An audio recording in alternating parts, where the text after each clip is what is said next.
Tired of the conflicting advice in the world of health and wellness? Ready for clear, science-backed strategies to live a longer, healthier life? Welcome to the Duration Wellness Show. We focus on health and wellness education to help you become a better, more informed you. Wherever you are on your journey, we're here with you for the duration. So, welcome to the Duration Wellness Show. We're back with another exciting episode. So today's show is going to be all about the new ACSM's resistant training guidelines. And then also we'll touch a bit about exercise snacks. So if a few of you don't know what that is, you're going to learn all about it, which I'm excited. Our guest today is Dr. Lauren Shelton, a doctor of physical therapy and the creator of LOA Movement, which is a fitness platform centered on longevity and the idea that movement should help us live better for longer, which I love. So excited you're back. I know that was a brief intro, but if you want to share a little bit about your background, that'd be great. Yeah, thanks so much, Anna Marie. So I'm a doctor of physical therapy, as Anna Marie just said, and I did an orthopedic residency at Mayo Clinic, Florida, and worked specifically with a population with hypermobility. So I worked in the hypermobility clinic there. And I think that can be really eye-opening to realize, like, hey, a lot of people are out here trying to exercise, but they're having a lot of pain while doing it. And so that's really what caused me to want to launch LOA, a platform that's really focused on helping people work out in a way that doesn't just exacerbate pain. Because so many people are trying to work out, but they're like, hey, I actually feel pretty good. But then when I go work out is when my back hurts, my knee hurts, or whatever. So that's kind of my goal, is help people like, hey, let's keep people moving, let's keep people strength training, but in a way that's helping them feel good. Yeah, which is so needed, preventing so much, right? So I love it. So I guess let's get into the new ACSM guidelines. So for people, which I feel like this is probably the majority, myself included, who have not read the ACSM guidelines, what would you say like the big takeaway is like for the newer resistance training recommendations? Yeah, so I really, really love that Dr. Stuart Phillips, one of the authors of the ACSM guidelines, he wrote kind of like a takeaway point, and he said, consistency beats complexity. And I just love that line. Like, I didn't even want to change it or try to make it my own. I just want to directly quote him, because I think these guidelines did a really good job of saying, like, hey, if you can't find a program that you enjoy and that you'll stick to, everything else is kind of pointless. And I just like that it was really highlighted in the guidelines that way, because I think, a lot of us are dealing with this information overload of all the information online, and some people just kind of freeze up and then they do nothing. And it's like, hey, like, consistency beats complexity. Find something that you can do and do it consistently. Yeah. And I also think it takes the pressure out of it, and it makes people more likely to actually move and get stronger. Yes. And, it makes it way less overwhelming. Absolutely. Because I do think, especially in our like Instagram and TikTok and everything, there can just be like info like overload, right? And then just information paralysis. Yes. And like every exercise to optimize this, or you're doing this wrong if you're doing this, or, and I know we'll touch on that tonight, but like that's kind of just not true. Like it's like there aren't like a million right and wrongs when it comes to exercise. It's like actually essentially in a really, really silly way, everything works. And it's only when you're trying to, maybe you're an athlete that's trying to perform at a high level. It's like, sure, that's very different. But, tonight, what we're talking about, these ACSM guidelines, they're for regular adults. We're not talking about someone that's trying to, compete in Olympic weightlifting or be a professional basketball player. We're literally talking about average people that are trying to exercise to be healthy. So I think that's just important nuance, because like if you're talking about an elite athlete, they might have to train differently, but that's not what we're talking about, you know? Yeah, that's definitely the minority, not the majority. Yeah, for sure. So would you say anything has like meaningfully changed, or is it more that they're just kind of were a little bit clearer on what actually works? Yeah, I would say, so originally, was it 2016 or 2017 when it was first, I'm blanking on the year of the one before, but it's been a long time coming to be updated, because it's been about 10 years. I want to say it was 2017. So I think it's been about 9 years since they've been updated. And the previous guidelines were kind of just like, hey, we want you to get like 150 minutes of like moderate exercise, like movement basically, and then like strength train 2 days a week. And they were just very broad. And nothing's wrong with that. Like, it's not like they are wrong. It's just that like, it's not super helpful for someone that's actually truly looking for guidelines, because like that could literally mean anything. Like, you know what I mean? It's just, and so now the new guidelines that just came out last month, March 2026, they kind of walked through and they showed us like, hey, anything works. Resistance training of all kinds works, whether you want to use bands, whether you want to be in a gym, whether you want to do a home program, all of that works. But they also, and by what do we mean by when we say everything works, is if you take somebody that is not doing any sort of resistance training, and defining resistance training is, it could be, it's loading your muscles. So you could be using dumbbells, or you could be using bands, like we just said. So it's, and the reason we say resistance training versus strength training, even though oftentimes those are used synonymously, is like, because technically you might be resistance training with the goal of hypertrophy versus strength. So resistance training kind of encompasses all of that. Yeah. And there is a lot of overlap there. So typically if someone's saying resistance training, strength training, whatever, they're kind of meaning the same thing, but that's why the guideline says that. But back to what I was saying is, now there is more information for people to be like, hey, everything works. If you're comparing it to someone who's sedentary and not exercising, you could virtually do anything. Yeah. And it's going to improve versus doing nothing. However, these new guidelines are saying like, great. That should really encourage everyone to do something. But what if your goal is to like really improve strength? Or what if you really want to hypertrophy, AKA grow, increase muscle mass of a certain muscle? So they go into different guidelines for those things. And I can go ahead and talk about them now. So for strength, they talk about really to optimize strength, using a heavy load at the equivalent of around 80% of your 1 rep max is how you would want to train to optimize strength. There's a lot of nuance here, because that doesn't mean lighter loads don't build strength. They do. It just means the most direct route. If you were like, okay, Anna Marie wants to like really build strength when it comes to her squat, well, then the best way to do that is training around 80% of your 1 rep max. That means viewing your squat to the point where you're getting pretty close to failure and at around like 6 to 8 repetitions. That's going to be around 80% or above your 1 rep max. However, going back to everything works, if you're somebody that's like, hey, I'm just a regular individual trying to like build some strength, I don't really do much right now, and you are like, hey, I'm going to do some squats and I'm going to do sets of 15, that will also build strength. Yeah. It's just not as direct if you're truly trying to optimize strength. Does that make sense? No, it does. And I also think it's encouraging for people who feel limited, right? Like, especially for people who are like have bad knees or hips or like struggle with things, right? So it's like, I think before, like you would sometimes hear these recommendations and you'd be overwhelmed and not want to start because you're like, well, I can't do that 80%, right? Absolutely. But then a lot of people can do the modifications, right? And then they can actually, maybe do a lower load and more frequent reps. And, I think it's really encouraging that they kind of changed it that way so that people can see the difference.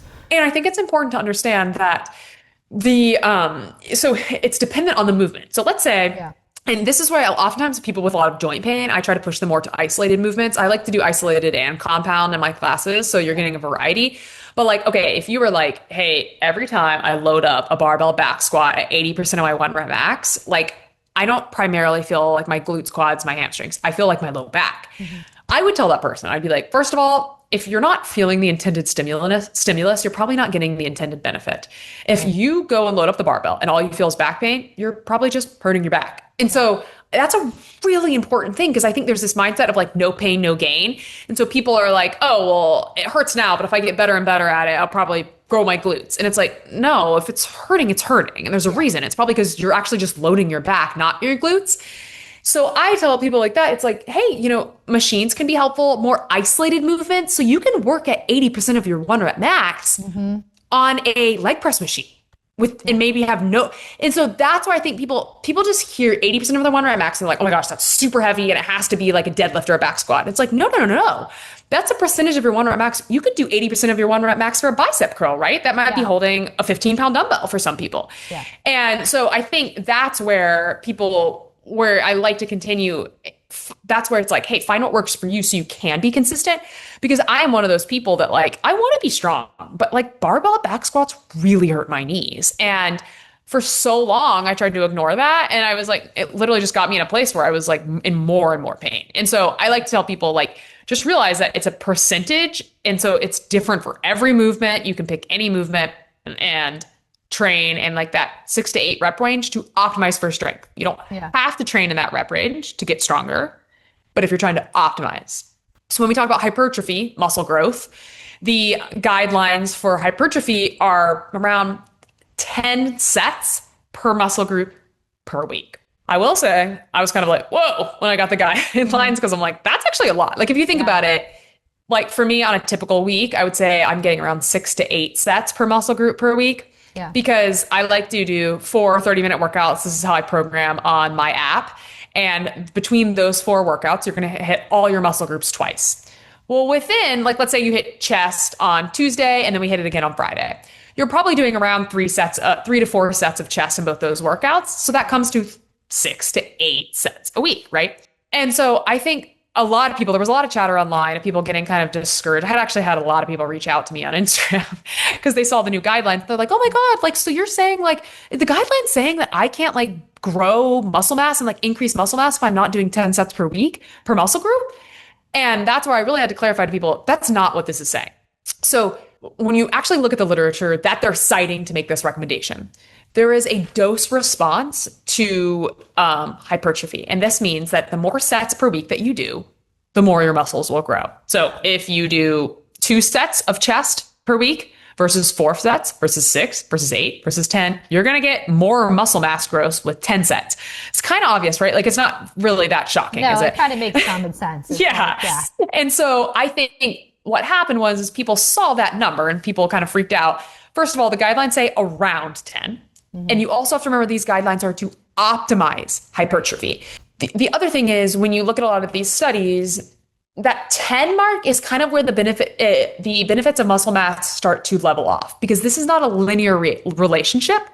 So if you did 20 sets per week and someone else of chest, let's say, and someone else did 10 sets per week of chest, you're not going to get double the muscle mass growth, right? Because it's not linear. Right. And so why I think the 10 was chosen is because that starts to be where it starts to level off where you're not going to get like 12 sets per week is not going to be like bumping you the way those first 10 sets are. Yeah. So take home message there. And, you know, I think it's really important to understand, like, I do not get 10 sets per muscle group per week. Right. For like glutes and some of my like bigger muscle groups. Yeah, sure. Because like I just had a class today for our platform when we did probably around 5 to 6 sets of glutes in that one class. But then talking about like hamstrings, we only did like 3 sets, right? Yeah. So I think it's, people don't need to stress about 10 so much.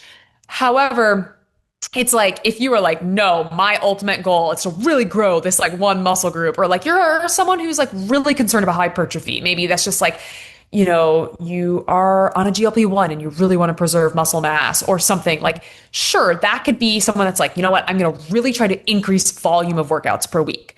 But you got to go for that consistency beats complexity, because if you're someone that's trying to hit 10 sets of every single muscle group per week, that you just get frustrated and burn out and you stop working out. Yeah. That is so much worse than being like, you know what, I actually can achieve 6 to 8 sets per muscle group per week. Yeah. That's doable for me in 4 workouts, and I can hit 4 workouts per week. That's kind of where I'm at. I'm like, that's doable. And I know I'm still building muscle mass and I'm still getting stronger, and I'm good with that. I don't need to, not everything needs to be super optimized, right? We're just regular people. So that was kind of my, like, when people would reach out, freak out on Instagram DMs being like, oh my gosh, Lauren, like 10 sets per week, that's so much. Like, I don't have time for that. I'm like, that's totally fine. If you don't have time for it, then you don't have time for it. And that's fine. You're still going to build muscle. It's okay. Yeah. So that's kind of how I like talked about it. No, I love that, because I mean, I do think, and I think it's just kind of maybe our culture and just very common, like if you're trying to take care of your body and like in the exercise realm, like to have this pressure of like, wait, no, I need to do it all. And then you get overwhelmed, right? Like, yeah.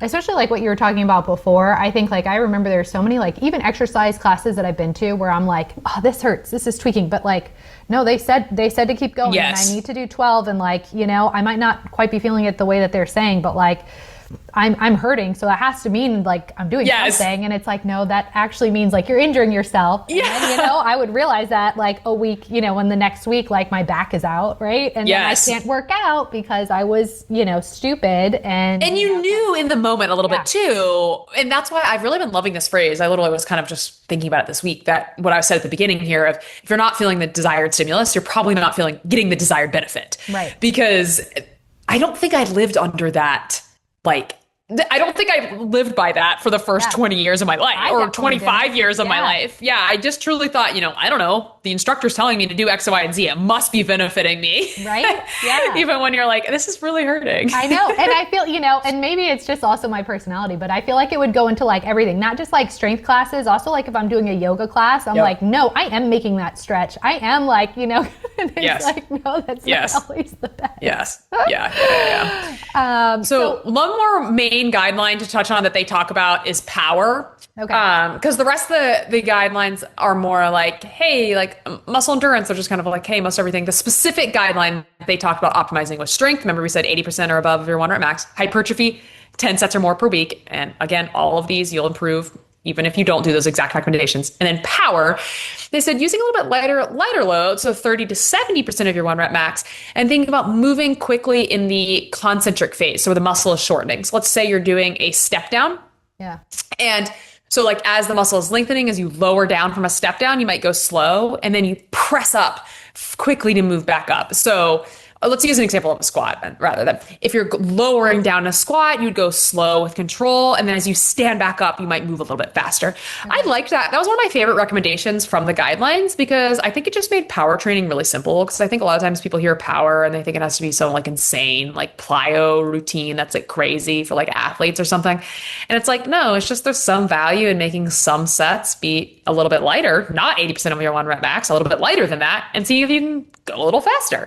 So that's kind of how I've implemented it in my classes for my app, is saying like, okay, we're going to do some movements where we're picking up a little bit heavier weight and challenging ourselves. And then maybe we drop that weight, grab a little bit lighter weight, and we do a similar movement, but we kind of try to move a little faster. Yeah. So just really simple, but I think, really easy to implement. So I like that recommendation a lot. So for people who are like workout, but like they are just getting into it and they don't quite understand the difference between like power and strength, like how would you kind of explain like to like a lay person who doesn't really work out, like what the difference is? So strength, you can think of it as like how heavy you're trying to lift. So when someone's really, really trying to increase strength, they are trying to lift the heaviest weight possible. Like that's a silly, most simple way to put it, but it's true. Yeah. And it's going to be dependent on the exercise. So if you're like, hey, I really want to increase my strength with a bench press, basic movement, right? Yeah. You are training in a way that you're like, I am training close to my 1 rep max because my goal in increasing strength is what's the heaviest I can possibly do. Yeah. I do think it's important that that's not super relevant to a lot of people, right? If you're not competing in powerlifting and stuff, like I don't really care what my run max is. Do I want to be strong? Yeah, but that's like the true definition is when in the research and how we measure strength is what is someone's 1 rep max. How much can they lift one time? And so how much can you put on that barbell and bench press one time? That's the measure for strength. For power, it's more of there's a speed component. Can you take this object and how fast can you move it? So you have a weight, can you move quicker? And we see with aging that all of these things decline with aging, right? Yeah. If you're not working out to mitigate these losses, you will lose strength. So you won't be able to lift as heavy. You will lose hypertrophy, meaning your actual muscle mass on your bones is going to be less. And you'll lose power. You're going to have a hard time doing things with a little bit of speed. And so the crazy thing that I think is super encouraging is all 3 of those things can be changed, even if you're not specifically training for strength or hypertrophy or power. Mm-hmm. Any just like weightlifting program will improve all 3 of those things. Yeah. Because none of those things happen in isolation. Because think about it. Let's just say, you gave your parents, maybe your parents don't work out, although I think your parents do, but let's just, for the sake of this example, your parents don't work out and you're like, you know what? They're never going to do Lauren's fitness app, even though I've been trying to convince them. And so I just gave them a circuit where they do 10 squats and 6 push-ups or something, right? Something random. Well, the reality is they're going to not only, if they're not doing anything, and now they're doing that, by building strength with those movements, they will increase strength. They will increase some degree of muscle mass, hypertrophy, and they will increase power because if you build some strength, that's going to allow them to move faster in life. Right. So that's why all 3 of those things do really overlap. The guidelines are just saying, hey, if you're trying to optimize one of those things, here's how you would train. Yeah. Which I love, because I do think like if somebody was to pull this up and look at it, it could be overwhelming and be like, well, how do I do all of this? Because I think the average person would think, well, wait, I do need to do all of these. And it's like, that's not what it's saying. Yeah, exactly. So when people hear strength training guidelines, like how would you say that would look like in like an everyday life, like over a normal week? How would people like kind of work that in? Yeah. So like I was saying, how I like to break it down for my members is 4 30-minute workouts. And between all of those workouts, they're hitting all their muscle groups twice. So on Monday and Tuesday, between those two classes, we're hitting all of our muscle groups once. And on Thursday and Friday, we're hitting all our muscle groups once. Because one of the things they really hit on in the guidelines is, hey, you really want to hit, like a goal is kind of like minimum of 2 workouts per week. But when they were talking about that, they're kind of meaning like you hit all of your muscle groups twice. So I have just found it could be really tricky. Like I'm a mom, I have 2 kids, I'm a business owner. Like I genuinely at this phase of my life, I do not have time to work out for a full hour. Like it's just not going to happen. So I think if you're only working out 2 days a week, based on the guidelines, if you're trying to hit all the muscle groups and do every 2 to 3 sets per exercise, per everything, those are probably going to look more like 1 hour workouts if they're like, if you're trying to really hit what the guidelines are saying. So that's why I really prefer 4 30-minute workouts. However, there are studies that have shown that they took one exercise for every single muscle group. So let's say, leg press for, and then a hamstring curl. I don't know the exact exercises they use. There's one exercise per muscle group, and maybe chest press for chest, a row for back, right? Bicep curls, triceps. So, maybe it was around like 8 to 10 exercises, and they just did one set working close to failure. So, that would probably take 15, 20 minutes. And then a few days later, they did that again. And so they only did it 2 times per week. And they showed that these people made significant gains in strength and muscle mass. Yeah. So I do think that was super encouraging because it's like, sure, is that person technically hitting the ACSM guidelines? No. But if you're like at a point in your life where you're like, I can only work 2 days a week, like that is like, it's like you could literally do like 1 or 2 sets per muscle group and you're still going to have noticeable improvements. That was super encouraging to me. I love that study. And Brad Schoenfield, he is one of the authors on that study, and he's one of my favorite researchers. He's responsible for like a zillion strength and conditioning studies, literally probably has more publications than anyone. And I just love his studies because he's kind of showing like, hey, there's almost no minimum. Like, how fun is that? Like, it's like literally almost any amount that you're going to put in, you're going to reap benefits from. Yeah. There's not really any like low threshold. So I think that's really cool is like, sure, ideally in a regular world, best case scenario, we're getting somebody working out like 4-ish days a week, around 30 minutes, hitting everything twice. But if you can't do that, like you can do less, and that's so much better than doing nothing. Yeah. And I think that's really encouraging. And I'm sure like, there's going to be people listening who are like, oh my goodness, who can't do 4 30-minute workouts? And there's going to be people on the other side who are like, I can't even do barely can do 1 30-minute workout. Right. And so I think it's encouraging to see like, okay, even if you're just doing a couple, like that is like actually makes like a big improvement, and it has a big impact on your health. Yeah. I also think like it's helpful for, it kind of leads us into the next question, but like for people who don't work out, I think it's also encouraging to be like, okay, you don't like tomorrow then have to have this insane workout routine to like make a difference. It's like actually whatever change you're doing does make a difference. Yep. So I guess, going into that, like, do the recommendations look different for somebody who's brand new to exercise versus somebody who's been, exercising for, years or trained for years? It's funny. I'm actually going to say yes on this because it's not that I don't think that someone's brand new shouldn't follow these guidelines. I think it's a bit much for somebody who hasn't established any sort of consistency, because I work with a lot of people who literally do not work out prior to like working with me. And like maybe they'll join the app and they reach out to me and they're like, Lauren, like I haven't been consistent with exercise in 8 years or something like that. Right. Yeah. And I've literally told them I can think of a few people specifically that I've told them, you know what, I want you just to get consistent with 2 workouts a week. And so remember, my workouts are 30 minutes. So that's like the equivalent of essentially I want them to hit all of their muscle groups at least once a week. And so, because like they're not going to do an hour-long workout. They're not going to do, and so 30 minutes is all they got. And some of them are like, I just can't bring myself to do it more than, the reason why 2 is such a great number is I tell them like 1 weekday. If you have long hours at work, can you get up early or stay up late or find time 1 weekday and then hit 1 weekend day? Yeah. And so that's why I think the guidelines could be a little bit different if you're just getting started, because I want people to build consistency there. Yeah. Then once they have built consistency, and I'm talking like at least like a good 3 months of 2 times a week, they're in, no matter what, they have built that foundation. That's when I say like, hey, let's add on. Let's see if we can actually get you into these recommendations. Like, let's see if we can get you getting a little higher volume for a little more hypertrophy, getting, maybe lifting a little bit heavier, challenging yourself a little more for a little more strength, having some moves move a little faster. So that's where I guess I wouldn't say no in the sense that the guidelines do very clearly say that anything works and it's okay. Like, you can do less. But like, I think people would kind of stress when they read the guidelines because it's a lot of specifics, right? To be helpful. But I would say at the beginning, don't worry about specifics. Show up 2 days a week because that's the kind of what I consider the bare minimum to still see some change. Yeah. And then be consistent for 3 months. And then we can start being like, okay, let's start optimizing some things. Let's maybe add a third or fourth workout. Let's see if we can increase the volume here or there. So yeah, that's kind of my recommendation. Yeah, I love that. And again, I mean, I think that's just so encouraging.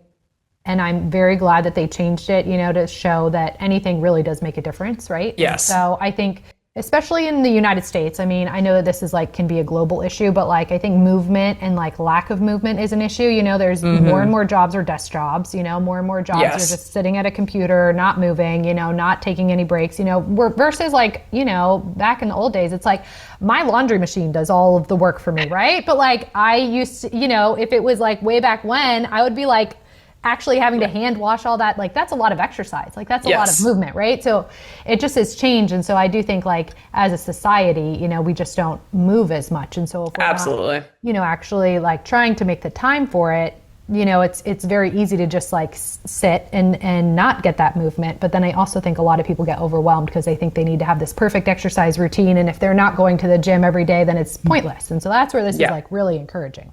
Absolutely. So I think a lot of people get confused by sets, reps, and intensity. So maybe just kind of explaining what the differences are of those. Yeah, sure. I actually love this question because I think some people think they know what intensity is and they get really confused. At least from what people will reach out or comment on stuff and on Instagram. I'm kind of I don't think people actually know what that word means in terms of how it's defined in exercise science literature. Yeah. So let's start with sets and reps because those are pretty simple. So if you were doing a bicep curl, we all know what that is, right? Mm-hmm. And you grabbed the dumbbell and you were doing bicep curls. You were 1, 2, 3, all the way to 8 or so. Mm-hmm. That's 8 repetitions. So each time you do a movement, that's a repetition. Yeah. Then let's say you went over and did some chest press for 8 reps and you came back to bicep curls. Now you're doing a second set of 8 repetitions. Mm-hmm. So sets is the grouping of repetitions. So typically in a workout, the most common that most people see is 3 sets of 10, right? So that means you did 10 bicep curls and then you did something else, or you took a break and then you came back and did 10 more, and then you took a break and then you came back and did 10 more. So that's 3 sets of 10 repetitions. Mm-hmm. Now for intensity, this is where I think people get really tripped up. For strength training, intensity is talking about percentage of your 1 rep max. So moderate intensity lifting is honestly what I mostly do. It's lifting between around 60 to 80% of your 1 rep max. High intensity lifting is 80% or above, and low intensity is kind of 50% or below of your 1 rep max. So here's where I think people think that intensity means effort or how hard something is. It does not.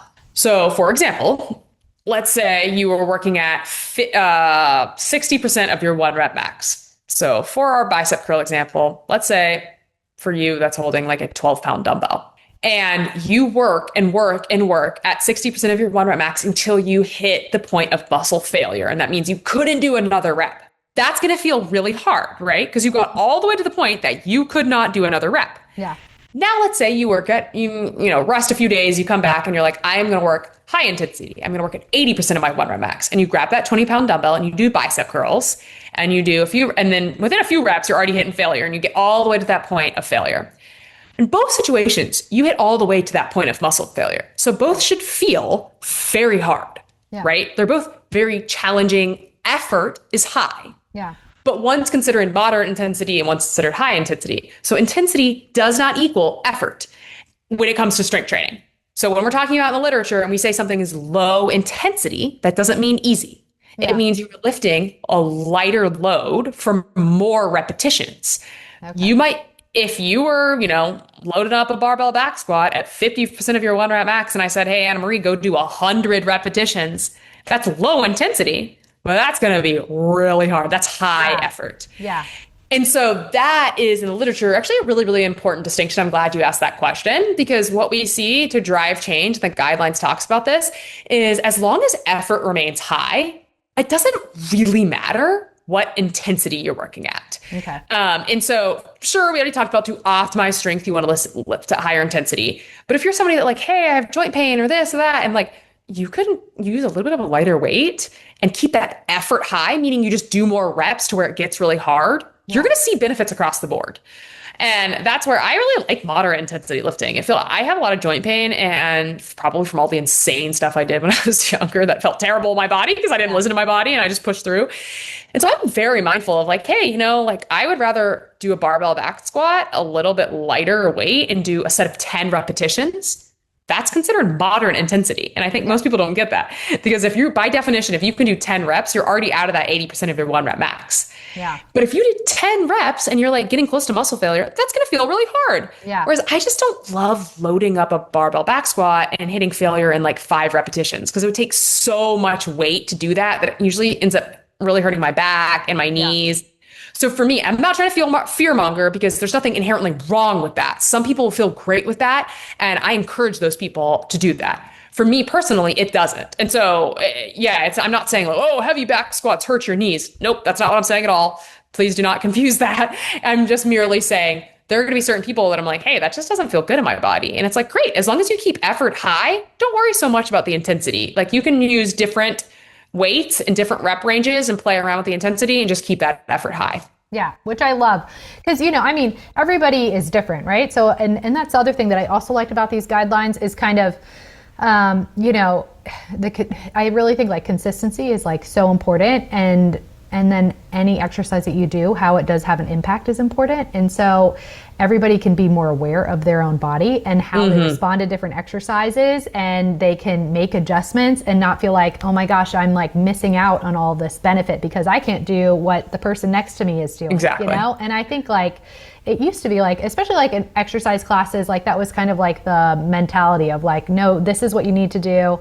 And if you modify something, you're weak. And, and so it's, I think, a good reminder for everybody that, everyone's bodies are different, right? You're going to respond to things differently in terms of like one exercise that feels great for me might hurt you a lot. And one exercise that you love might hurt me. And so it's nice to have that freedom to be like, well, you actually can have still significant improvement, even when you're like adjusting things and like, the intensity can be different. So that's why I actually really push back on this online, like this narrative, because for so long I felt like a failure because I'm like, I'm a doctor of physical therapy and I can't barbell back squat at like 90% of my 1 rep max. And so I would force my body to do that. Yeah. And I really, really believe like that's like a huge reason why I dealt with so much knee pain and stuff, because I just felt like if I couldn't do that, how could I be this like expert in exercise if I couldn't barbell back squat at 90% of my 1 rep max? And it really, really got to me and upset me. And now I'm like, gosh, I don't want other people to feel like that. And so that's why I talk about this so much. I'm like, you know what? What's wrong with loading the barbell at 70% of your 1 rep max and doing more reps than the person beside you? Like, what does that matter? Yeah. And I just stopped letting it like define me because it sounds so silly, but it really did affect me mentally for so long. Because I'm like, dude, I'm a doctor of physical therapy and I'm over here. And that I think is my message to people is like other regular people feel like me and they want to like feel validated and like what they're doing is beneficial for their body because it is. So I really push back on that narrative. Yeah. And then that kind of segues into the next question, overlaps, but like, do people need to train to like failure, right? Like until you like feel dead and like completely like, or, They really, really, I was actually shocked at how much this was highlighted in the guidelines that you don't need to do that. And so it's not that, I think people kind of were also confused online because people were like, what? Every single physical therapist and trainer has been talking about for years about hitting failure. And yes, but no, I think people don't really hear the nuance. People say approaching failure. Mm-hmm. So like, it is important that you approach failure. And that's what we were talking about is keeping that effort high. Yeah. And that just means getting several reps away from failure. So like in our bicep curl example, if you picked up like a 2-pound dumbbell, like you could literally do 100 reps. And I mean, you're probably still not going to feel like it's very challenging. And so like effort was still going to be low. Does that make sense? Yeah. So effort has to be high. So you do have to approach that point where you're like, whoa, the reps start to slow down. They start to feel challenging. But do you need to get all the way to the point where you physically can't do another rep, AKA failure? No, that you do not. You need to approach failure. And the way I like to define it for everybody, because for whatever reason, I think failure in people's minds is just like, they feel like unless they're just absolutely destroyed on the floor, that they didn't do anything. Like you can't I just tell, I'm like, that is not what that means. It means that you failed the movement with good form. So the way I like to really word it is, if you're doing a movement, if the last 2 to 3 repetitions feel very challenging, you're good. That's all you got to worry about. Because that means you're approaching failure. You just want to make sure like you didn't end the set being like, could have done 10 more. It's like, well, that's probably too light. Like if you're doing a set of 10 and you ended the set and you're like, okay, I could have easily done 10 more. You probably need to go up and wait. Yeah. And that's where it's just like, hey, as long as those last few reps are challenging to the point that you feel like you have to slow down in speed, that's a big one. Because if something feels really hard, you can't just, like knock it out really fast. If you load up that barbell with 70% of your 1 rep max and you're doing 10 squats, 8, 9, and 10 should still feel pretty tricky. Like you're like, wow, all right, I pushed myself. Then you're good. So no, you don't have to work all the way to failure. You want those last few repetitions to be hard, AKA approaching muscle failure. Yeah, I love that. So like when people are just focusing on results, what would you say would matter the most? Lifting heavy, getting close to fatigue, or just being consistent?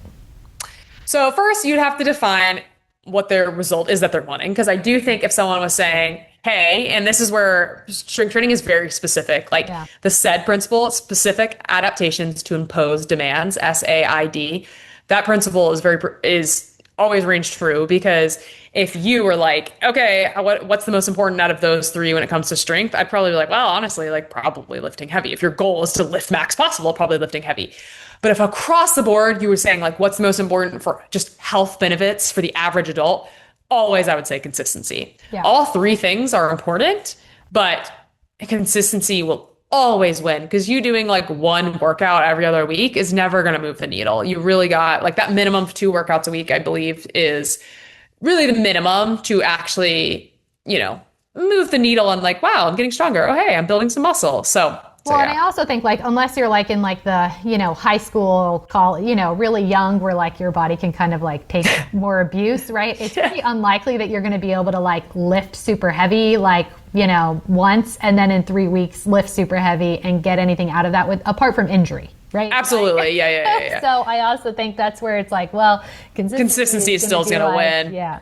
Which, yeah, again, that's such a good point. A high schooler probably can get away with that. Like, I know I couldn't. Dude, oh my gosh. I would just like walk out of class fresh from like 0 warm up and be like, let me see what my 1 rep max for my back squat is. And now I would be like, die or something. Yeah, now there's no way. Explode. Yeah.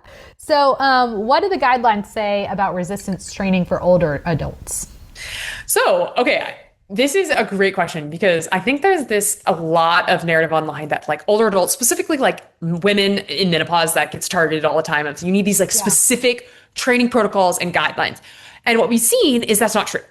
So even, believe it or not, in menopause, going through menopause, postmenopausal, premenopausal, women can build muscle the same. There's no difference. I love that, because I feel like, everything on Instagram right now is telling me, okay, if I have not built all the muscle right now, it is going to be like a gajillion times harder later. And like, I can maybe build a little bit, but it's going to be like, no, that is not true at all. I literally just, a new study, I was actually just looking at it today, another one from Dr. Stu Phillips that I was talking about. He was talking about this specifically of that the reason why you see all these declines in menopause is same as you see declines with regular aging. Like they were like correlating it to just people. So it's like when most people are aging, right? As you advance in years, you become more inactive, like more sedentary, and so then muscle wasting, all of these things happen. Yeah. VO2 max goes down, meaning your cardiovascular fitness or strength. But what they found is that it literally was not related to menopause. It was just regular aging. So if you are postmenopausal and you want to go and start strength training regularly, you are going to see the benefits that you would have seen prior to menopause. Like you are going to respond the same, and you don't need a menopause specific program. Yeah. And you do not need a specific program for older adults. These guidelines that will work for you in your 20s will work for you in your 70s and 80s. And that is it's just incredible because it really takes the pressure off of like, oh, I need this specific protocol and do this and do this. It's like, no, you don't. Literally, resistance training works for everybody. There's no such thing as someone that's a non-responder to resistance training. So you put someone through a 12-week program, 100% of people are going to improve in strength. Like, it's just not possible. Like, that's the body responds so well, which is so cool. But I do think it should be said, it doesn't mean that menopause doesn't impose certain challenges to exercise. For example, if you are having a hard time sleeping at night from hormone changes or, hot flashes and joint pain and stuff, is that going to create barriers for you to be consistent with exercise? Yes, that is not, that's very real. In the same way, you would probably have barriers in other parts of your life, like, going through residency or, postpartum or So it's like, I'm sleep deprived and my body is not feeling as good as it is. But it doesn't mean that you don't respond to strength training. It just means like, hey, you're gonna have to be hyper vigilant about listening to your body, not pushing through something that's painful, like we've talked about multiple times already tonight, and so I think it's just helpful for women to say like, hey, I will get benefit from strength training, but if I've had a night where like I didn't sleep at all, like maybe I do a dumbbell class that's like low to the ground. I'm like mostly lying on the ground doing chest press and, some glute bridges and things because like you might be too exhausted to be doing like a bunch of like standing, heavy movements, right? So I think that's where it's just like, nope, you don't need a specific protocol, but it doesn't mean there aren't going to be challenges. Right. And like, listen to your body and, again, like don't try to be like, I feel like how I was always taught and like raised, like just push through, You're not struggling, like, and again, some struggle, with like lifting weights is needed, but if you're not hurting, like, not pain. You want effort and you want to be tired from your muscles. You don't want your joints to feel pain. Yeah. But I find that encouraging because I do feel like Instagram, I feel like all of the reels lately have been all about like, you're not going to be able to grow your muscle. You need to do it right now, which I mean, again, you do need to do it right now consistently. But you do need to do it now. Yeah. But like, they make it seem like it's going to be this impossible thing, once you hit like menopause. And I also feel like it's the other thing that I always see that comes up is like how you have to have a specific exercise around like when your period and like phases. And I'm like, please. Oh my gosh. There is no literature to support this. I know. And the number of times I've actually had people ask me about this and I'm like, again, common sense, listen to your body. You're going to have days where you're really tired, right? Like, maybe you are really cramping from your period, right? And you didn't get good sleep or something. Like, yes, in that aspect. Okay. Like, take it, maybe, like you said, lay down when you're doing your reps, take it a little bit easier in terms of, but that's just like the common sense of listening to your body. It's not that you need a specific workout, like during this phase of your cycle. Exactly. During this phase of your cycle. Because like, what if you showed up for your workout and you felt amazing, but like, oh wait, I'm on this specific phase and this phase means I should take it easy. It's like, that makes no sense. Like, why would you it truly makes no sense. Like, and some people are going to be heavily affected by their cycle. Others aren't. Like, I'm going to be so honest with you. Like, I'm thankfully just one of those people that like makes zero difference for me. So like the thing that affects my workouts way more than my cycle is how tired I am. So like, it would make no sense for me to be like, oh, hey, I'm on my period, I should take it easy. Like, why? If you feel good, you feel good. And so, it's crazy. It's just because it's so marketable to tell somebody, you don't know what you're doing in the gym and you need my specific cycle syncing program, or you don't know what you're doing in the gym. So you need my specific menopause program. It sells to say like, hey, actually, you're a moron. You don't know what to do. You need this program. It's like, no, you don't. I even tell people with my program, I'm like, like there is a million programs out there. Like if you're someone that's like, I love CrossFit and that's what will get me in the gym with the community, I'd be like, heck yeah, do that. But, I have a lot of members that are like, no, like CrossFit hurts my joints and your workouts on the Loa app are what gets me consistent. And so there's different things for different people. And not everything's going to work for everybody. And not everything's going to be the same things that motivates people and keeps them consistent. So I just want people to find that for themselves and be able to be consistent, whether it's my app or someone else's, Yeah. It's really not rocket science. But what I love is that yours is actually like based on like science and data and studies, which is great. I do like to read. That's true. I do like that. All right. So what would you say is a minimum effective dose for someone who wants results, but does not want to spend their life in the gym, which we kind of talked about a little bit, but. Yeah, I would say definitely 2 times a week. At least hitting every muscle group once is probably going to be minimum. That one study that I was talking about where they did one set of everything, they did do it 2 days. So technically they hit 2 sets of every muscle group per week, but it was on 2 separate days. So I think the studies are kind of, there's not really a study out there that's saying like, oh, hey, if you just hit all your muscle groups 1 time per week. However, there are systematic reviews saying that like overall volume for the week is what counts. So if you were doing, 2 30-minute workouts, let's say, and you were at least getting 3 sets of every single muscle group, that's definitely going to do something compared to doing nothing. So like, I would say probably minimum 2 and hitting all of your muscle groups at least once with about 3 sets. That's probably the minimum. Yeah. Okay, cool. Love that. So now we're going to do the segue into exercise snacks, which is like one of my favorite things, but I think they've been like a big buzzword lately.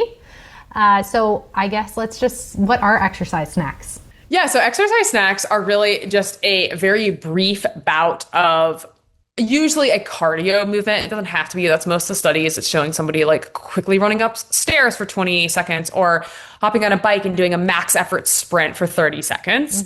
And then that being it. Like that's the workout. And so, yeah, it's kind of like very different than what we would traditionally think of, right? You'd go do cardio for like 30 minutes or sprint intervals for 12 to 15 minutes, or you'd go do like a strength training program that's going to take you around 30 minutes.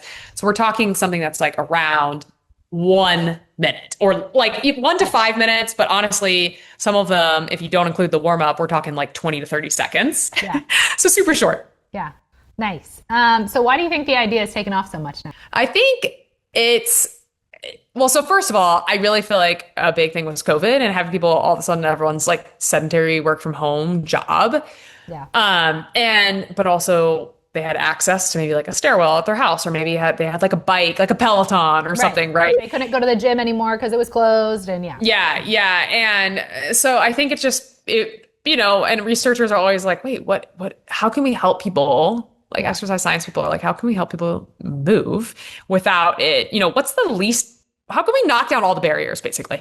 Like, how can we get someone that doesn't normally exercise to do something, and will it have a meaningful effect on their health? I love that. Yeah. So would you say then, I mean, it sounds like, they're research backed. Would you say that they're backed by good research, or you think they're just being like, now it's just all like the Instagram hype? Yeah. So I'll talk about like a couple studies. So one of them looked at, warm up where they warmed up, they did a 20-second sprint, and then they did a cool down. And this was on a bike. Okay. And they spread that out over like morning, noon, and night. Like it was over the course of a day with like around 1 to 4 hours of rest in between. But they did. So it's like as if they were like sitting or like working on their computer, and then they just go to their bike and then come back. Literally. Yep. Okay. They would be like, okay, let me go to my bike. They made them briefly warm up. I mean, honestly, I think it's just because like in the study, they wanted to like cover their butts a little bit and not have someone like, but honestly, like, you're doing 1 20-second sprint. Like if I were doing this in my own practicality, which we'll talk about a little bit, like how to integrate this in your life, I'm not going to be warming up. I'd be like, hop on my bike, 20 seconds, all out, boom, I'm done. Yeah. And so they did that. They did that 3 times in a day though. Okay. So like there was at least 1 to 4 hours of rest in between. And then the other group did it 3 20-second sprints with like a couple minutes of break in between. So it ended up being about a 10-minute workout. Does that make sense? Yeah. So both of them were just doing 3 20-second sprints a day, but one of them was doing them all together, and then one of them doing them spread out, which the spread out is really cool because that's like a 20-second workout. You know what I mean? Whereas like taking 10 minutes in the middle of a workday might be really challenging. Right. Whereas being like, oh my gosh, like at one point my husband had a work from home job, and they would literally get like 5-minute like breaks to like go potty and stuff like that.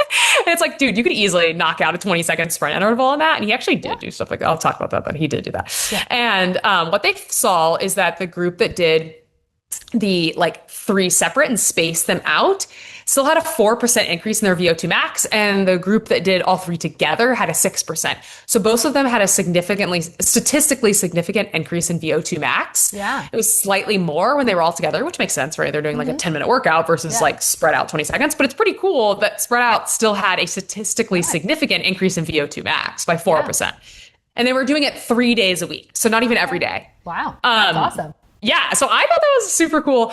Granted, 4%, like, is this taking the place of a full 15-minute sprint interval workout or like a 30-minute jog. No, but it's actually is moving the needle. And I think really knocking down the barriers with people of like, I totally remember like in residency when I had absolutely zero time. Actually, this is when my husband we were very into it. We had a little garage gym and I would get in 2 strength sessions a week. I would do 1 weekday and 1 weekend. That was literally all I could do in residency. There was no free time. Like unless I was cutting into sleeping hours, right? Right. And then I remember I would try to do an exercise snack. Like I would be at work. I remember like I was a physical therapist, obviously. So I was working with patients and there's equipment everywhere. And so I would literally like at lunch, run over to a bike and just do like a 30-second sprint, be like, boom, okay, that's it. That's all I got time for. And cause is that better than doing like 15-minute sprint intervals? No one's arguing that, right? Yeah. But it's still doing something. And I think that's cool because a lot of people would be like, what, 30 seconds? That can't possibly be doing anything meaningful. And it's like, no, it is. Yeah. Another study, I really like this one because to me, it's more related to like something someone could do at work. They did 3 flights of stairs as fast as possible. So about 60 steps. Yeah. And they did it 3 times per day. And then again, 3 times per week. So similar to the other study. So that would be like, let's say like on Monday, Wednesday, Friday, they were at the office. I'm just giving an example. And they ran up 60 steps as fast as possible. And they did that like, morning, around lunchtime, and then maybe like 3 o'clock before they got out for work. And they just did that Monday, Wednesday, Friday. And they saw that those people also had improvement. I want to say that was one they noticed around 5% improvement in VO2 max. Nice. Really? That much? Yeah. So it was still a percent improvement, a statistically significant percent improvement in VO2 max. Don't quote me. That one, either 3 or 5. I'd have to look up that exact study to remember that specific number. But I'm positive it had statistically. Exactly. Yeah, I mean, that makes me feel better because in the hospital, like, I have I call them long call days, but you're in the hospital for like 12 hours and stuff. Yeah. A lot of times longer than that. And so anyway, it's a smaller hospital, but there's 3 flights of stairs. And there's actually one spot where there's 4, it doesn't go to anywhere. And so, but that's what I do on my breaks. Like, if I'm just awesome. Okay, I just like I need to get up and move. Yes. I have been like, sitting and writing my notes and doing orders and stuff. And I have like a little break. It's like, okay, I could do 30 seconds and I can, or, usually the flight of stairs takes me a little bit longer because I'll do it a couple of times. But I love that actually was studied. Yes, that is literally the exact study that they did, that's actually why I like this one because so this one was a little bit different because they compared it to controls who were just like not doing it.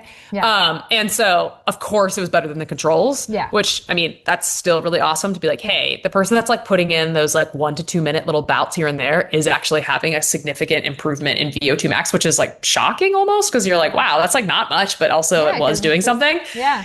Yeah. And then, I will, maybe link the study PMIDs for people to look up after, and if they want to look at the specific numbers here, but I want to say it's around 4 to 5% increase in VO2 max. Because I remember it being very similar to the other study, which saw around 4% increase. And yeah, I just think that's so cool because it's just knocking down that barrier. There are a few things, someone could be like, hey, well, like I work at a job where I have to wear like dress clothes or whatever. And it's like, yeah, that can be tricky. Like maybe you're not running up the stairs, but the reality is like, even in dress clothes, unless you're like in high heels, even in non-ideal clothes, you could be like, hey, I'm just going to go up these 3 flights of stairs pretty fast, right?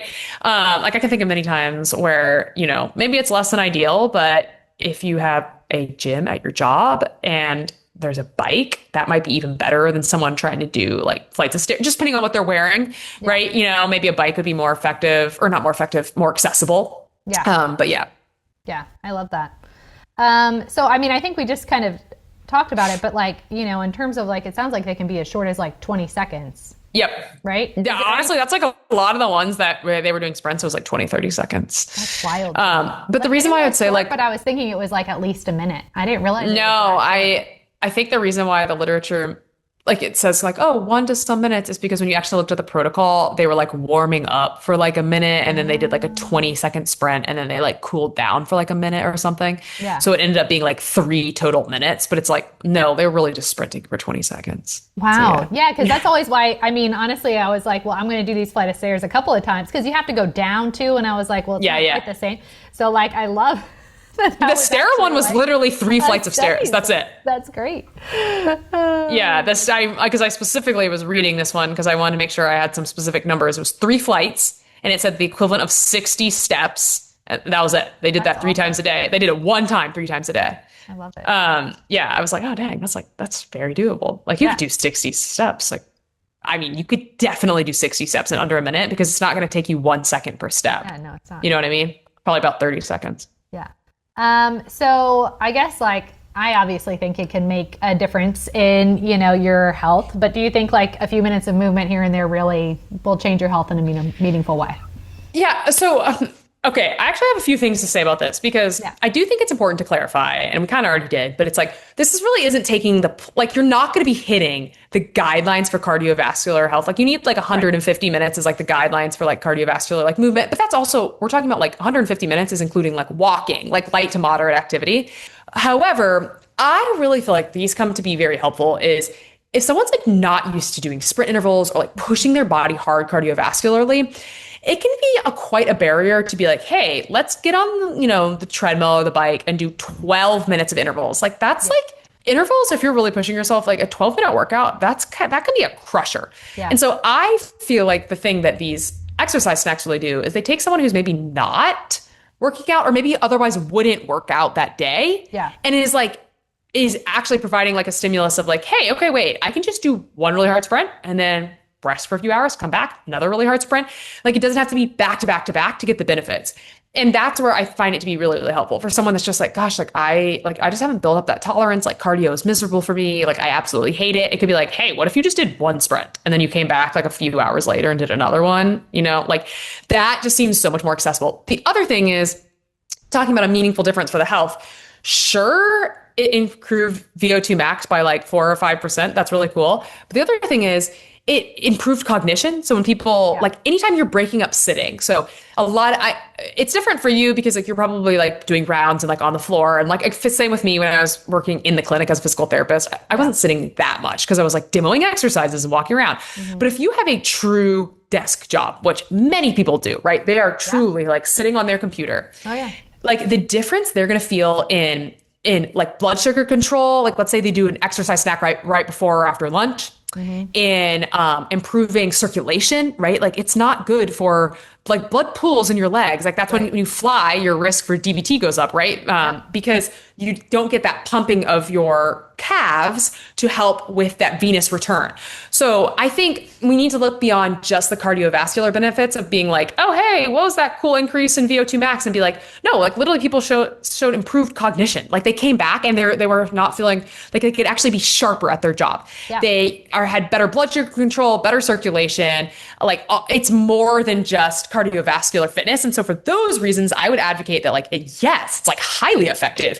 Any single thing you can do to break up really long hours of sitting is going to be beneficial because our body, like sitting is not bad. We just don't want to sit consistently for 8 hours without moving. Like, our bodies were made to sit. Sitting is not like going to, it's fine. Like sitting is great. Like we're sitting right now, but it's just like, I don't want to sit for 8 hours. And so if you have a job that is really like, other than your lunch break, you are sitting, I think if you could motivate yourself to do some exercise snacks and maybe you only did it on Monday, Wednesday, Friday, and you just did a few, like 3 per day, I think that would be massive dividends in your health beyond just cardiovascular fitness. Well, and like you said, I also think that people would see how much it helps because like that's a lot of times, like, especially on the longer days when I'm at work, that's when I do them more because I'm like stuck in the hospital and it's like, it can just get like your brain gets tired because it's like a lot of mental thinking that I'm having to do, right? It's like taking care of patients and like making critical care decisions. And so it's like, but even just like that little bit of like running the stairs, like it really actually makes, I find, a huge difference, right? So I think that like if people are like, wait a minute, this is doable.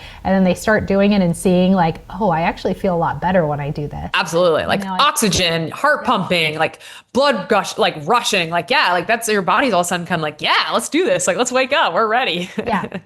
Now, do you see this helping with strength too, or not as much? So there's really not, from what I could see, there's not a lot of literature on this in terms of strength. Most all of it was like short little bouts of cardiovascular exercise. However, I do think I would make the case for, like, are you going to make massive gains in like muscle mass or strength by doing some sort of like 1 minute strength workout? No, you're not. But the same way, you're not going to make a massive gain in VO2 max. Like if someone's training for a half marathon, we're not going to tell them to do exercise snacks. We're going to be like, no, well, at a certain point, you're probably going to need to go on like hour-long runs if you're trying to run for like, And so it's like, well, it's not going to take one for the other. So it's kind of scary. I would kind of be hesitant to be like, it's not really going to take the place of strength training. However, if you're a day and you're just like, oh my gosh, there's no way I'm going to hit the gym. And I honestly think it could be amazing to go over, like do a wall sit, do a few squats, like literally something as simple as like, hey, let me do 10 squats, 10 push-ups and go back to your chair. That's the greatest thing about exercise. If people leave this podcast with one thing, I want it to be this: exercise of all kinds has a dose response, meaning the more you do, the more benefit, but also even a little bit has a little benefit. There's no such thing as like, oh, you did 10 squats. Well, that's no benefit. You had to do at least 20 for it to do something. It's like, no, literally everything does something. And so if you're going through a phase in your life where you're like, I have no motivation to work out or no time to work out, could you just make like a couple little things? Like, how could I fit like, a couple little cardio exercise snacks into my day, or a couple little bouts of squats and push-ups, or just something super simple, no equipment, like just that you could be like, I can fit in a couple minutes here and there. And that might just get you to the place where you're like, hey, like, this isn't that bad. I'd actually like to carve out some time to do a 15-minute workout or whatever. So that's what I really like it there. Yeah. I think that's great. And then I guess like we kind of talked about it already, like it should be more of like a supplement, but it's definitely like makes a difference. What would you say if somebody had a desk job? We talked about the stairs, so that's a great one. Most people probably don't have like a bike. Are there any other like exercise snacks that like kind of come to your mind for like people that are like in an office, right? I mean, somebody at home might have like access to their Peloton or whatever bike they have. Some people might have that, but not everybody. Yeah. Well, I think to be like, most people are probably not going to want to like stand up at their desk and do like a bunch of jumping jacks and squats if like all their coworkers are sitting right there. I mean, maybe, but like some people are, I don't know. I think it'd be hard to be consistent with if it's like, every 2 hours. The squats are always the ones that I see, and I'll do them at work, but usually it's like when my room is empty. That's what I was going to say. Like, all right, I'm doing my squats now. Okay, there's Anna Marie back on, every 2 hours. And so or I've done it in the stairwell. Well, I was literally going to say, this sounds so silly, but I totally remember when I was sitting a lot.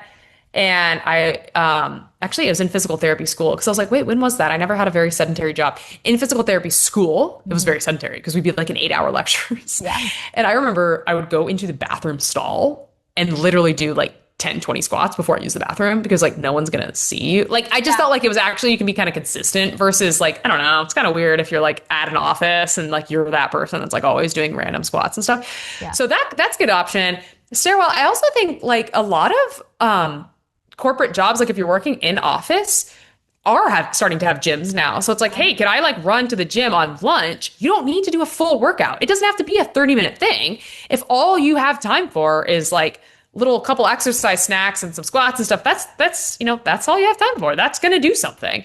I also think I really encourage people, if you truly work from home, work from a desk, look on Facebook Marketplace, get a bike, get a rowing machine, get something so that you can incorporate some of these little bits of movement during your day and just break up the sitting. Like I cannot stress it enough, like break up your sitting. And again, I mean, then there's the added benefit of usually you're more productive because, you're getting all the blood flow and it really helps, in terms of how your brain functions. So, is there ever a point where you think it just becomes like, you're doing this exercise snack, but it's like too light or too random where it's like, well, why are you doing that? No, I don't think so. I really don't. I think like, are you going to be able to see like a noticeable change in muscle mass by doing like random 10 squats? No, but like we were talking about, not all benefits have to be VO2 max or muscle mass. It can be, like we just said, improve cognition, improve circulation, like blood sugar control, like all of those things, like that is meaningful, even if it's not something that you're going to be able to physically see. Like I think a lot of us Americans are very obsessed with like aesthetics and stuff. It's like, okay, I guess everyone is kind of, it's like, hey, like that doesn't necessarily mean something was effective as if you can see some physical change in your body. Like exercise does a lot more than just that. Would you say there's people who should be cautious before like, jumping into these like short, intense bursts of exercise? Yes. I mean, obviously it goes without saying if you have any sort of heart condition or anything like that, if you're, I think sprinting, like if you were trying to do your exercise snack on like a treadmill, I think it could be challenging with zero warm up to go to like an all out 20-second sprint. I do really like a bike for this reason because I feel like a bike or a rowing machine, for me personally, when I do sprint intervals, I feel like I just don't have to warm up that long. Like I can cycle for like, 20 seconds and then do a 20-second sprint and boom, that's still less than a minute. Whereas I feel like running for most people, it can be a little bit more tricky. Like if you have just been sitting at your desk for 3 hours and you hop on a treadmill and you're trying to do it all out sprint, could be a recipe for a pulled hamstring or something. Yeah. So like maybe you want to like walk a bit, jog a bit, and then do a 20-second sprint. That's why I do like the rowing machine and the bike. I just don't think it typically requires as much warm up. So yeah, just, nothing, I don't think anything crazy. I don't think most people, just common sense. Like, yeah, that's right. No, I would agree with that. I think like more just like common sense. Because even people who are struggling with things, it's like they're going to, what is difficult for them, right, is still going to make a difference then, right? Because they're doing more than what their baseline would have been, right? And so I think also just like listening to your body and everything. But yeah. How would you look at like combining formal strength training with like exercise snacks, like for realistic weekly routine?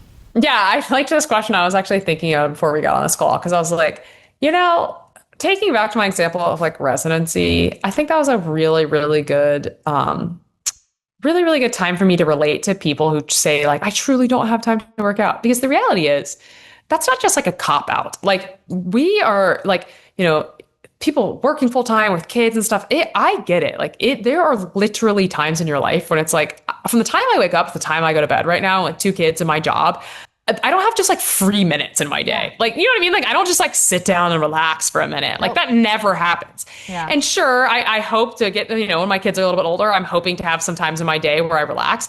But it's really true. Like we do not all have the same 24 hours. Like Lauren at 25 did not have the same 24 hours that I have now at 33. Yeah. Like I had tons of free hours. I went to the gym and worked out for an hour out of pure enjoyment. And so I say that to say, if you really think about like, okay, that time when I was in residency where I really felt like there was just no time in my day to work out, I still was like, I remember very vividly one morning a week, I hated it. It was awful, but I would get up at like, I think it was 5:30 and I would work out for about 30, 45 minutes. And I only did that on one weekday. And then I would work out on a Saturday.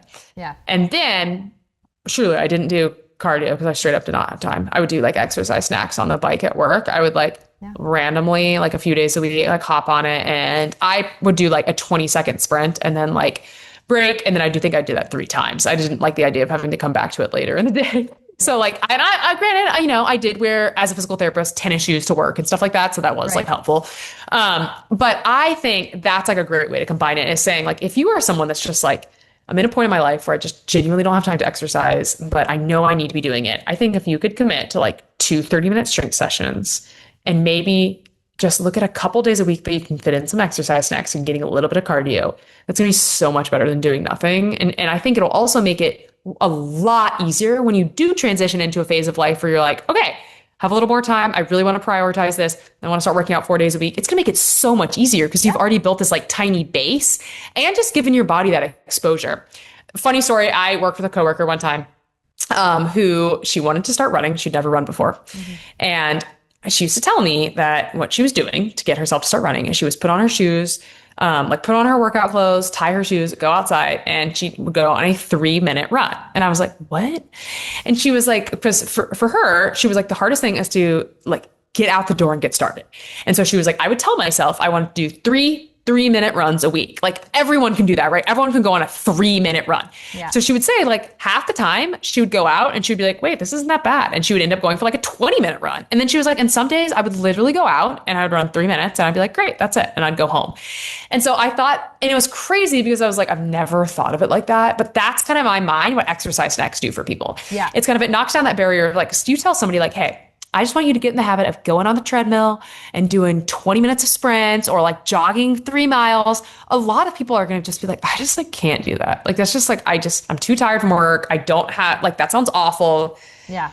Whereas if you told somebody like, hey, can you go to like this bike and do 20 seconds all out? They'd be like, yeah, I can do that. You know what I mean? Mm-hmm. And so I look at it as like, just give your body that exposure. So you stop thinking of it as this like torturous thing. You can build a little capacity. And so then when you do want to start working out a little bit more consistently and adding more time, like you've already built a little bit of a base. You've built some exposure there. Yeah. Well, and also I think, again, it goes back to the consistency, right? So I just think it helps build in that consistency, right? So it's like, if you're just going out and you're like, hey, this is a day where I've heard a different analogy where it's like somebody just goes and drives to the gym, right? you can get in your car Yeah, and yeah, drive 30 yeah. minutes, but you don't have to go in, right? And Yes. so like they actually get used to the pattern of just like, because that's the hardest part is getting out the door and like the drive. And so then half the time when they're there, they're like, wait, now I'm going to go into the gym, right? And work out. So like a similar thing of like building that consistency. But I mean, I think that's like similar, like whether it's with exercise snacks or even like the resistance training, right? Like if you're able to like at least consistently get a pattern, right, where you're working out, then it's a lot easier to build up. And I also think it gives people a little bit of grace, like when you go through seasons that are like super hard, where like you don't have that same time, right? Like, I mean, we're kind of in that similar where it's like working full-time jobs with like little kids with like, you know, it's just like life is insane. But it's like if you're able to show up for like, you know, some of it consistently, then it's like there might be like a week where like, oh wait, you know, my parents are watching the kids more and helping out, and now I get to go work out more, and it's like my body's because you've already made that habit of showing up. I agree. And so it's like then, you know, your body's like more ready because you've already have this base of strength, right? You haven't. I think a lot of times people get overwhelmed, right? And so then they just think, well, I'm not going to do anything, and that does the opposite, because then you're just going to lose all the strength. So at least with like the consistency, at minimum, you should like, you know, kind of stay where you're at. But a lot of times, like we talked about, you're still going to make some improvement, right? It might not be like the huge improvement you would see with like, you know, going to the gym like 6 times a week and doing all of the sets and reps and stuff, but it's still going to be an improvement. So absolutely. What do you think people are getting wrong right now when they try to follow fitness advice from social media? This is so many things, but oh gosh, I think all of these like specific programs like that we kind of touched on earlier, like it's just being overcomplicated. Like you don't need to cycle sync. You don't need to, you know, do some menopause specific workout. You don't need to do this like crazy, like it's honestly just, it's pretty simple. Like you need to like do some movements, and when they start to feel easy, go up and wait. And then in a few weeks or months, when it starts to feel easy again, go up and wait a little bit more. And it's like, it's literally that simple. And like we said, it's like everyone's a responder. Everyone can get stronger. So I think the thing on social media is just like there's all this like fear mongering and hyper sensationalization of like everything has to be the specific way. It has to be like, you know, this year or out. And then it just makes people feel like, well then, or like, oh my God, you have to. Yeah. The big one that really irritates me is like, oh my gosh, you have to eat breakfast before you work out. Otherwise you're spiking your cortisol and it's worse than if you didn't work out. And it's like, that's absolutely not true. If you go and work out on an empty stomach, like first of all, exercise by itself spikes your cortisol. So like, it's temporary.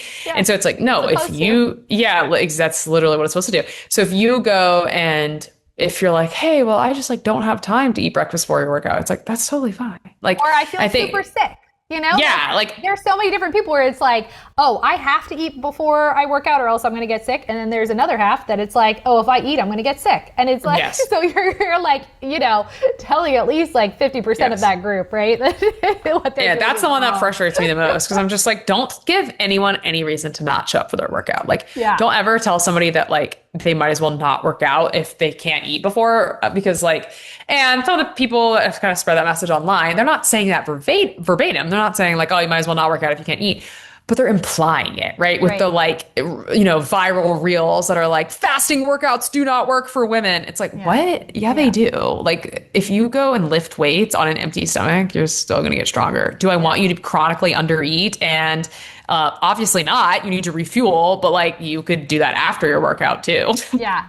So I think that's just so frustrating. Like fasted workouts do work for women and men and everyone. They're just regular workouts. You just need to go fuel yourself after. So that irritates me. I know. I feel like there's so much. And even like, I know we talked about it on the other podcast that we did together, but like, you know, that women, you can only lift heavy or else like nothing is going to make a difference for your bones. And your bones will just turn to straight brittle. That's the other one that like gets me, and then people believe it and they're like, all this work that I've been doing is nothing. And it's like, no, it is great. You have been doing so much and it is making a difference. No, I talked to one of my mom's friends. Well, actually I didn't talk to her. I talked to my mom, who was talking to one of her friends. So I was like talking to my mom through them. And she was basically had stopped working out because she had literally listened to a podcast with a very prominent figure in the health and fitness space who had said like, you know, women, especially after menopause, that they have to lift heavy or else it's not doing anything. And she was just kind of like, well, I guess I'm not doing anything because like, she was like lifting heavy, like really hurts my joints and my back. And I have like a bad back, blah, blah, blah. So she stopped working out. No joke. Which and I had, it's like the exact opposite. It's like, I literally wrote like a blog kind of like debunking a lot of the claims from this particular podcast that she had listened to and sent it to her and to get her to start working out again, because I was like, this is a straight lie, because sensationalized messaging sell, right? It's like, hey, unless you're following this very specific protocol, you might as well just do nothing. And so then they're like, okay, well, I'll either do nothing because I don't want to buy that protocol or whatever, or they're selling it. But it's just like, that really frustrated me. That's where I realized that it's like, misinformation is actually pretty harmful. Like it's very harmful. Yeah. Yeah. Like it's not just kind of like, oh, they shouldn't say that. It's like, no, like that literally you are making people think that like, unless they're squatting 80% of their 1 rep max, it might as well not show up, when all of the literature says otherwise, like literally all of it. So yeah.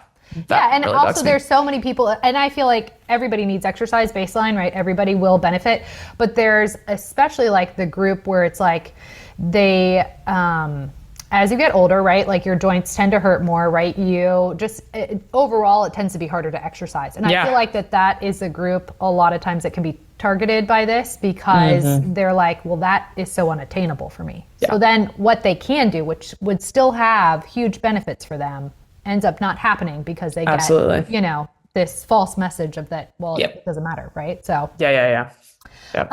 So what is, and this is probably part of it, but what's one thing you wish more people understood about strength training and just everyday movement? I think strength training would probably be that it really is pretty simple. Like I like to make my workouts fun, have a lot of variety, and I educate during them. But the reality is, like, I think people think it has to be some crazy protocol. And this is one of the things they talk about in the guidelines. Like you don't need some like periodized, I can never say that word, like protocol that's like, this week, weeks 1 through 6, you do this, and then 6 through 12, you do this. And it can truly be as simple as like you do a grouping of movements, and then when they start to feel easy, you go up and wait. Like it's genuinely that simple. Yeah. And if you don't want to think about it at all, like there are plenty of apps for that. Come join Loa. I'll take all the thought out of it for you. But if you're like, no, I don't want to work out with a video, I just want to do it at my house with this one dumbbell, it's like, yeah, okay, you can do some squats, you can do some push-ups, you can do some wall sits, you can do, like, there's no barrier, right? It's all going to be helpful. And when it starts to get easy, add a little weight. And then general movement, I would say something that really, really moves the needle is adding in just regular movement. So not even like cardio workouts, especially when it comes to like weight management and metabolic health, is if you are sitting all day and then you go do like a 30-45 minute workout, that's still sitting all day, and that's not good. Like we know that that's not great for health. So it's like, try to figure out ways to just get movement in the day. Like, for example, this is silly, and I get that, like, I work from home now and I have 2 kids. So like, this is not feasible for everyone, but for my life, when I go to the playground, I try not to just, with my kids, we walk across the street. There's a playground about maybe a half-mile walk from our house. So we go all the time. Yeah. When we get there, I make a conscious effort not to just like sit on the park bench and like scroll my phone. I'm like running around with my kids. And like, A, I want to be present because I love them and they're cute. But B, I'm like, no, this is movement. Like, this is exercise, because like I'm maybe not gonna have time for a cardio workout today or whatever. Yeah. And so I think people oftentimes think like cardio has to be this like devoted time where they're like jogging on a treadmill. And it's like, no, like go on a walk with a friend. Like today, like I almost always, if I'm meeting up with someone, we're gonna walk together. Yeah. And instead of like sit at a coffee shop, we're gonna like, and maybe we can do that after, but like, hey, let's go on like a 45-minute walk first and then sit down and grab a coffee. Yeah. And so I think, walk around in the grocery store, like as many ways possible that you can just fit movement into your daily life. Like I even just like vacuuming it. How many times have I been like around my house, like sweeping my dirty floors, like sweating? Like that's exercise. That's cardio. It is. Yeah. And so I think just encouraging people, like, can you just incorporate more movement in your day? It doesn't even have to be formal cardio workouts. Yeah. I love that. Yeah. I 100% agree. And, it just goes back to the more movement, the better. And, you know, it all makes a difference. And yes, I think that is very encouraging. So, yes, for sure. This was such an awesome episode. I'm so glad that we got to talk about all this. So much fun as always. So yeah, I hope everyone can now rest assured that the ACSM guideline is not telling them they all have to do a bazillion sets and this and that and all things. It's like, no. It's very simple. Yeah, no, that was great. So, and then, hopefully we'll get to do another one soon. This was so fun. And as always, this is not intended as medical advice, but for educational purposes only. And thanks so much for joining us on this episode. Thank you. Bye, Anna Marie. Thank you for joining us for the Duration Wellness Show. We hope you feel equipped to apply today's science-backed insights to your daily life. To find show notes, past episodes, and all the resources we mentioned, visit us at durationwellness.com. As always, this podcast is for informational and educational purposes only and does not constitute medical advice, diagnosis, or treatment.